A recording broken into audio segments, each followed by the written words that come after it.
إن الحمد لله نحمده ونستعينه ونستغفره ونعوذ بالله من شرور أنفسنا ومن سيئات أعمالنا من يهده الله فلا مضل له ومن يضلل فلا هادي له أشهد أن لا إله إلا الله وحده لا شريك له وأشهد أن محمدا عبده ورسوله اللهم صل على محمد وعلى آل محمد كما صليت على إبراهيم وعلى آل إبراهيم إنك حميد مجيد اللهم بارك على محمد وعلى آل محمد كما باركت على إبراهيم وعلى آل إبراهيم إنك حميد مجيد أما بعد فيا أيها الناس ألا إن خير الحديث كتاب الله وخير الهدي هدي محمد صلى الله عليه وسلم وشر الأمور محدثاتها وكل محدثة بدعة وكل بدعة ضلالة أعوذ بالله السميع العليم من الشيطان الرجيم من همزه ونفخه ونفثه بسم الله الرحمن الرحيم إن عدة الشهور عند الله 12 شهرا في كتاب الله يوم خلق السماوات والأرض منها 4 حرم۔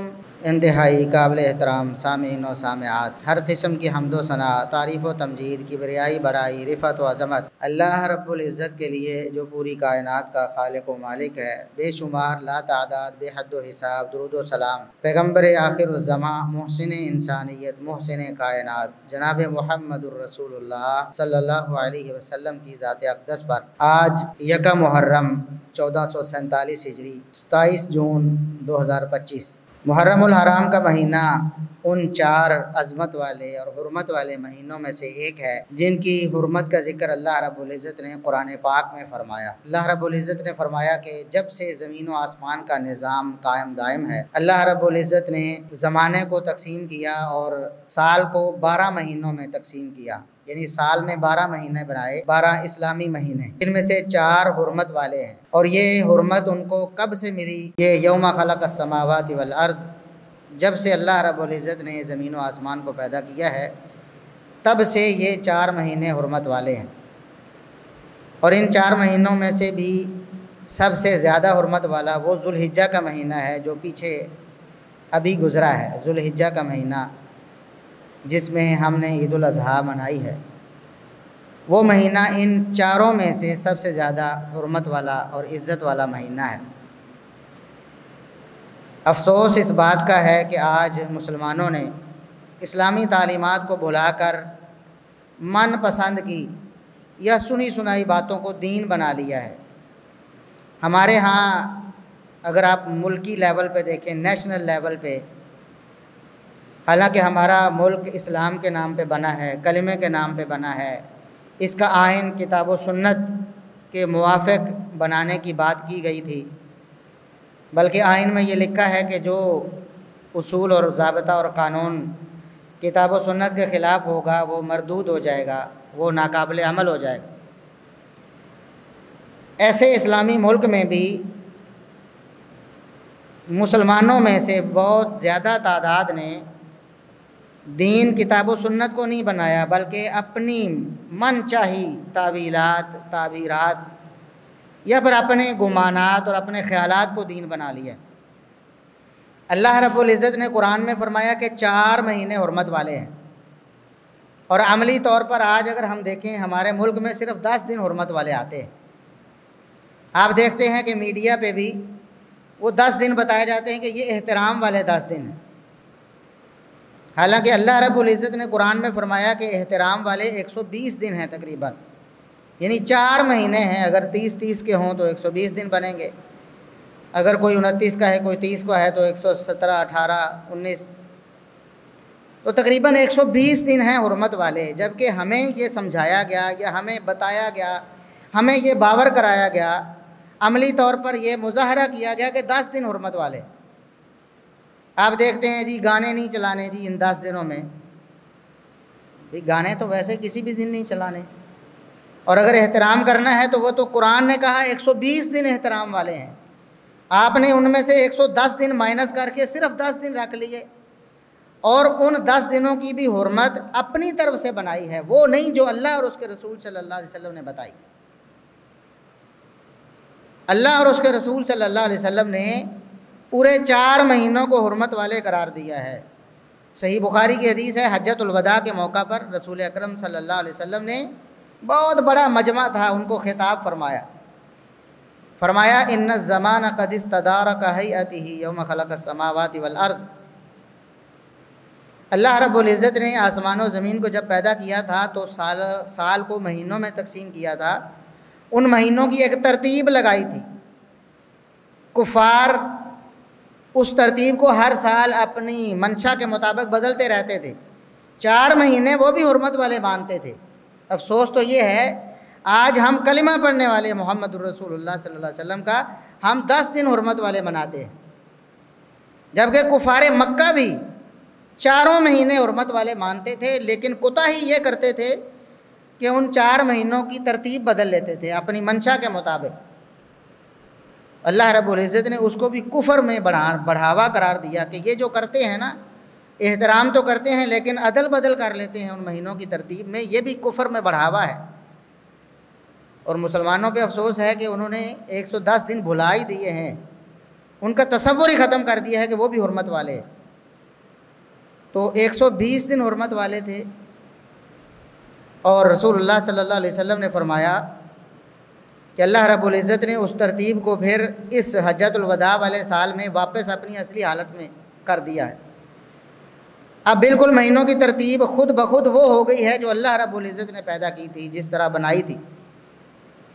تو فرمایا 4 مہینے حرمت والے ہیں، قرآن نے بھی کہا 4 مہینے حرمت والے، محمد الرسول اللہ صلی اللہ علیہ وسلم نے بھی فرمایا 4 مہینے حرمت والے۔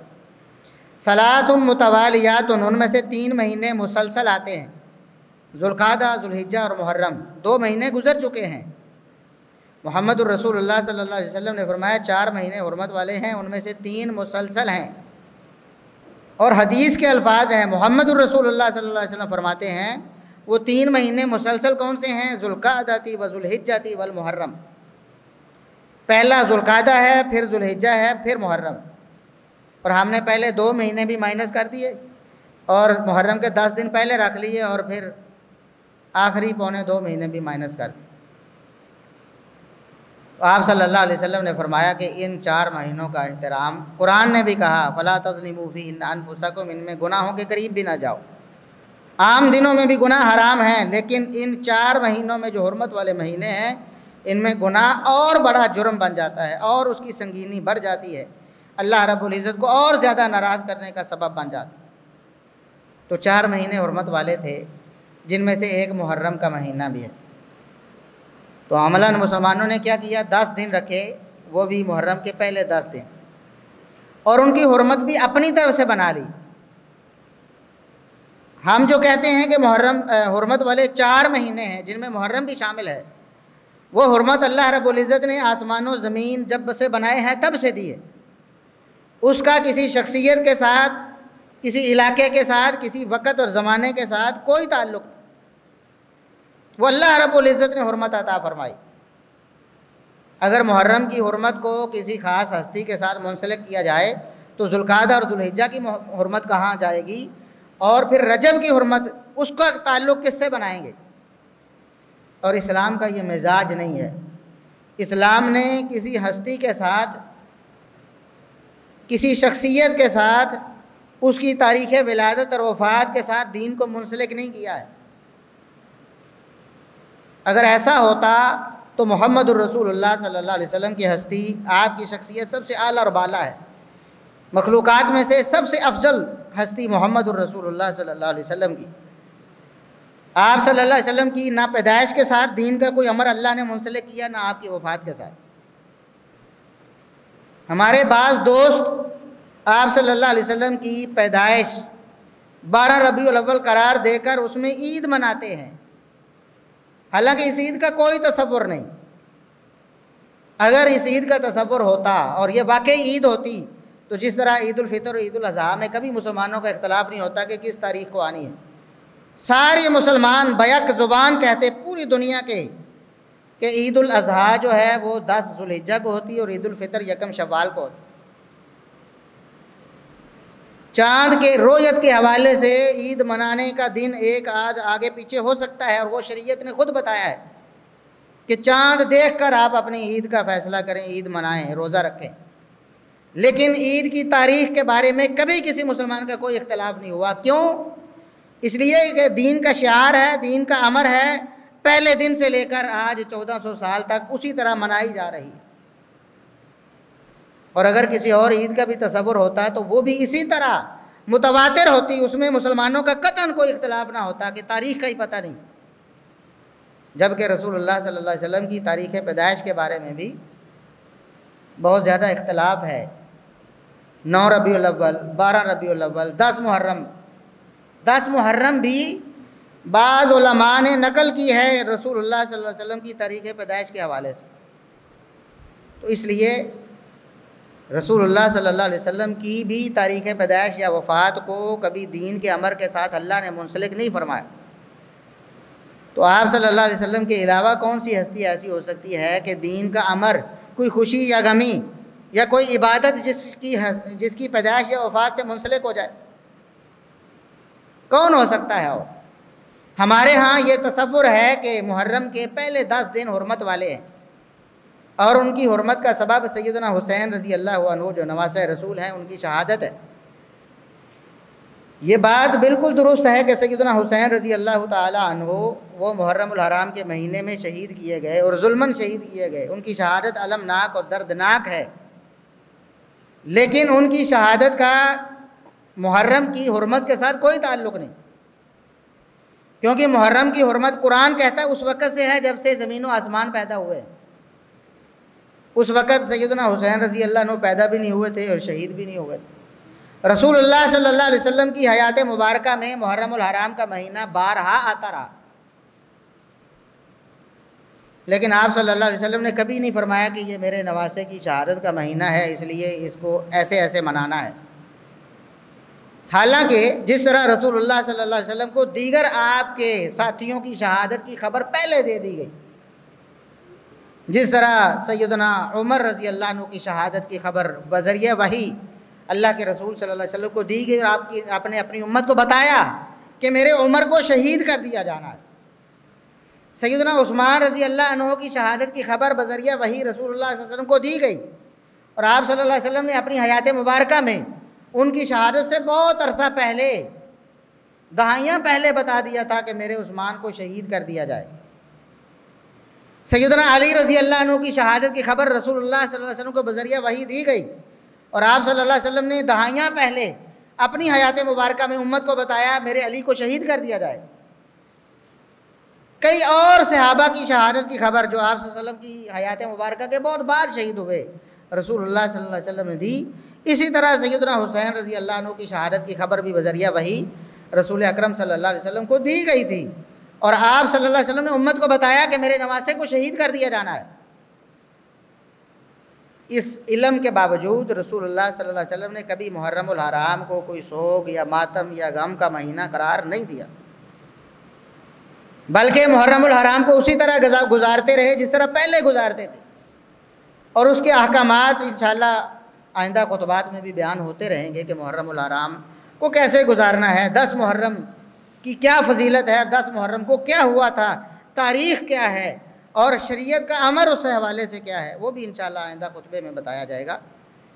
لیکن آج بتانے کا مقصد یہ ہے کہ محرم الحرام کی حرمت کا سبب سیدنا حسین رضی اللہ عنہ کی شہادت نہیں، ورنہ سیدنا علی رضی اللہ عنہ کی شہادت کس مہینے میں ہوئی، وہ مہینہ حرمت والا کیوں نہیں، وہ ماتم والا کیوں نہیں، وہ غم والا کیوں نہیں، وہ سینہ کوبی والا کیوں نہیں؟ رسول اللہ صلی اللہ علیہ وسلم دنیا سے تشریف لے گئے اور کتنا غم اور پریشانی اس وقت صحابہ کرام رضوان اللہ علیہ مجمعین کو آیا، آپ تصور نہیں کر سکتے، تصور نہیں ہو سکتا۔ ان کی تو دنیا اجڑ گئی تھی، ان کی تو اوسان خطا ہو گئے تھے۔ عمر ابن خطاب رضی اللہ عنہ جیسا جری اور بہادر شخص وہ ہوش آواز بھول کر کہتا ہے کہ جس نے کہا کہ محمد رسول اللہ صلی اللہ علیہ وسلم فوت ہو گئے ہیں میں اس کی گردن اڑا دوں۔ پھر سیدنا ابوبکر صدیق رضی اللہ عنہ کھڑے ہوئے، خطبہ ارشاد فرمایا، قرآن کی آیات پڑھی کہ محمد الرسول اللہ صلی اللہ علیہ وسلم اللہ کے بندے ہیں، اللہ کے رسول ہیں۔ افا امات او قتل انقلبتم علی اعقابکم، اللہ نے فرمایا ہے کہ اگر محمد صلی اللہ علیہ وسلم کو موت آ جائے یا آپ کو شہید کر دیا جائے تو کیا تم اپنا دین چھوڑ جاؤ گے؟ یعنی آپ صلی اللہ علیہ وسلم کی وفات کی خبر تو اللہ نے قرآن میں دی ہے، عمر آپ کیسے انکار کر سکتے؟ تو عمر رضی اللہ عنہ کہتے ہیں مجھے ایسے لگا کہ جیسے قرآن کی آیت ابھی نازل ہوئی ہو، مجھے تو یاد ہی نہیں تھی، اس غم کی وجہ سے رسول اللہ صلی اللہ علیہ وسلم کی وفات کی وجہ سے جو ہوا۔ تو آپ صلی اللہ علیہ وسلم کی وفات کے مہینے کو کسی نے غم کا اور سوگ کا مہینہ قرار دیا؟ سیدنا حسن رضی اللہ عنہ شہید ہوئے، یہ سیدنا حسین رضی اللہ عنہ کے بڑے بھائی ہیں۔ جو فضائل سیدنا حسین رضی اللہ عنہ کے وارد ہوئے ہیں وہ سیدنا حسن رضی اللہ عنہ کے بھی ہیں۔ آپ نے فرمایا دنیا میں میرے دو پھول ہیں، حسن اور حسین ہیں۔ تو حسن رضی اللہ عنہ بھی دنیا سے تشریف لے گئے، ان کو بھی ظالموں نے اور اہل بیت کے دشمنوں نے زہر دیا تھا۔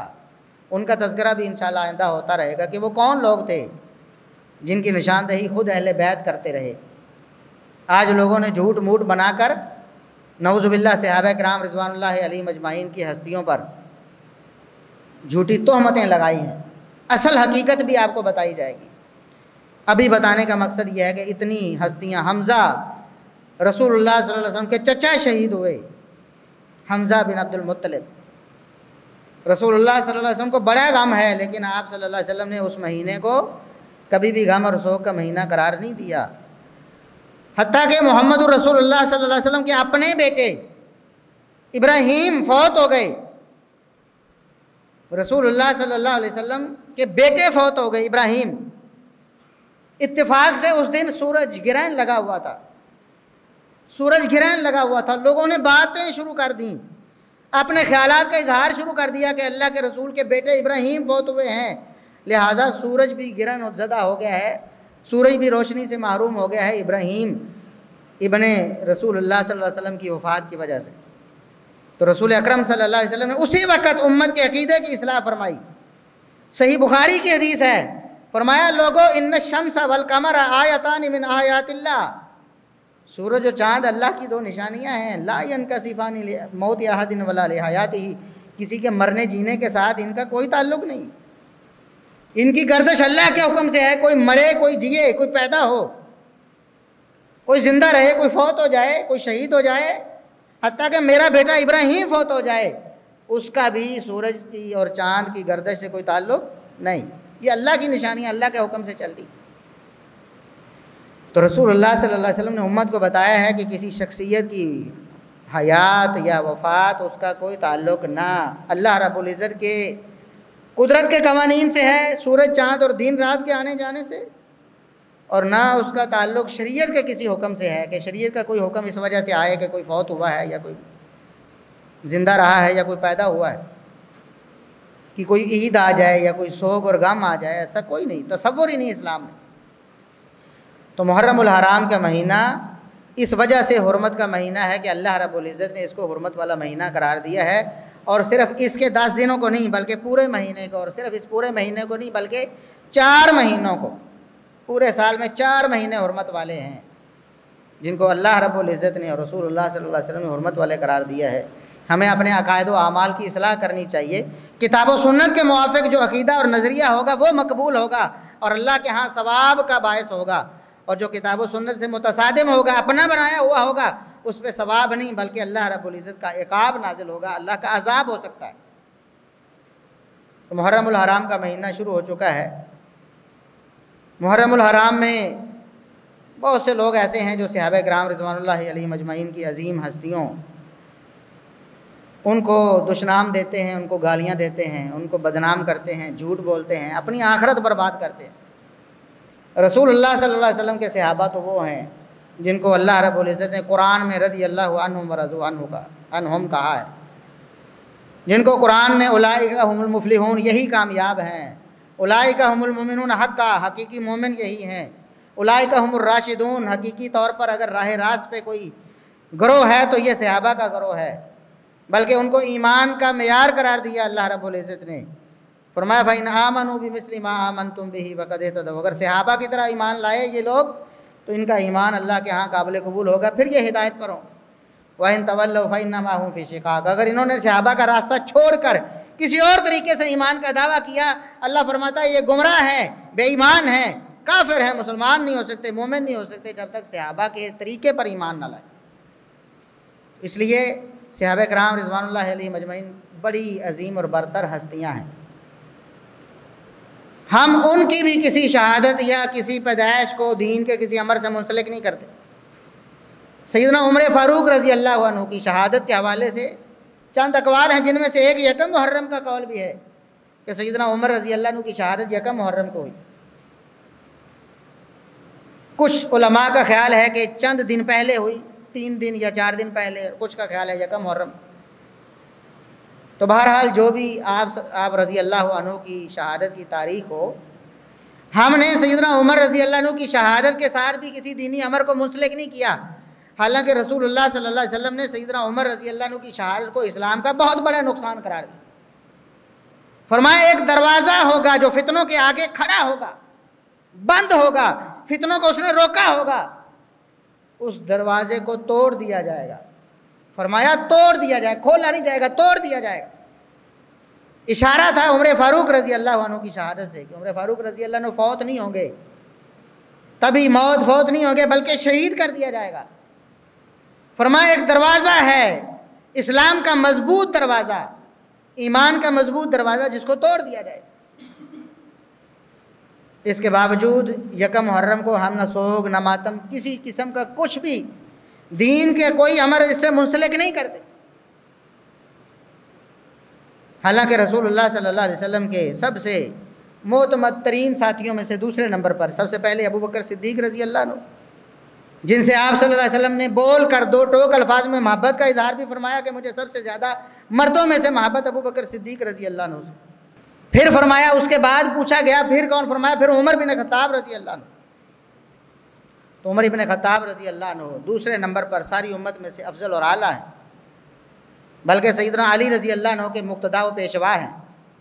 سیدنا علی رضی اللہ عنہ سیدنا عمر رضی اللہ عنہ کی شہادت کے موقع پہ کہتے ہیں کہ یہ ہستی دنیا سے جا رہی ہے مجھے چھوڑ کے، جن کے اعمال کو دیکھ کر میں اپنے عمل درست کیا کرتا تھا۔ جب میں کوئی عمل کرتا اللہ کو راضی کرنے کے لیے تو میں عمر بن خطاب کے عمل کو دیکھا تھا کہ کس طرح میں نے عمل کرنا ہے اور اللہ کو راضی کرنا ہے۔ عمر بن خطاب رضی اللہ عنہ سے بڑھ کر اللہ کو راضی کرنے والا، عمل کرنے والا دنیا میں کوئی شخص اب نہیں ہے۔ یہ علی المرتضیٰ رضی اللہ عنہ کے جذبات ہیں، لیکن ان کی شہادت کے ساتھ بھی ہم نے سوگ کو منسلک نہیں کیا۔ کیوں؟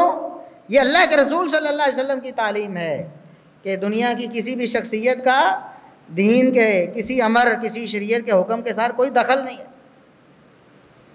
رسول اللہ صلی اللہ علیہ وسلم نے جب دعوت کا آغاز کیا، قریش کو دعوت دی، اپنے پورے قبیلے کو، اور قریش کا وہ قبیلہ رسول اللہ صلی اللہ علیہ وسلم نے فرمایا کہ اس قبیلے کو اللہ رب العزت نے پوری دنیا کے سارے خاندانوں سے فضیلت دی ہے۔ قریش کا قبیلہ جس میں محمد الرسول اللہ صلی اللہ علیہ وسلم پیدا ہوئے، فرمایا یا معاشر قریش، اے قریش کے گروہ غور سے سن لو، لا اغنی عنکم من اللہ شیئا، اگر تمہارے اعمال درست نہ ہوئے میں محمد الرسول اللہ صلی اللہ علیہ وسلم تمہیں اللہ سے چھڑا نہیں سکوں گا، تمہارا کچھ فائدہ نہیں کر سکوں گا۔ اگر اللہ نے تمہیں پکڑنا چاہا، اپنے اعمال درست کرو، اللہ کو راضی کرو، ایمان لے آؤ، عمل صالح کرو۔ فرمایا یا عباس ابن عبد المطلب یا عبد مناف، اے عبد مناف. یہ قریش کا آگے ایک قبیلہ ہے رسول اللہ صلی اللہ علیہ وسلم کا، اور کبھی قریبی قبیلہ. فرمایا لا اغنی عنکم من اللہ شیئا، میں اللہ کے ہاں تمہارے کسی کام نہیں آؤں گا. اللہ کی پکڑ میں اگر تم آ گئے تو میں چھڑا نہیں سکوں گا تمہیں. یہ نہ سمجھو کہ تم کس عظیم خاندان میں سے ہو، تم میرے خاندان میں سے ہو. اپنے چچا عباس ابن عبد المطلب کو مخاطب فرمائے، وہ عباس جو سب سے پیارے چچا ہیں رسول اللہ صلی اللہ علیہ وسلم کے، جن سے محبت ہے رسول اللہ صلی اللہ علیہ وسلم کو بہت زیادہ. فرمایا عباس میرے چچا لا اغنی عنک من اللہ شیئا، میں اللہ کے ہاں آپ کے کسی کام نہیں آ سکوں. عمل کرو دنیا میں.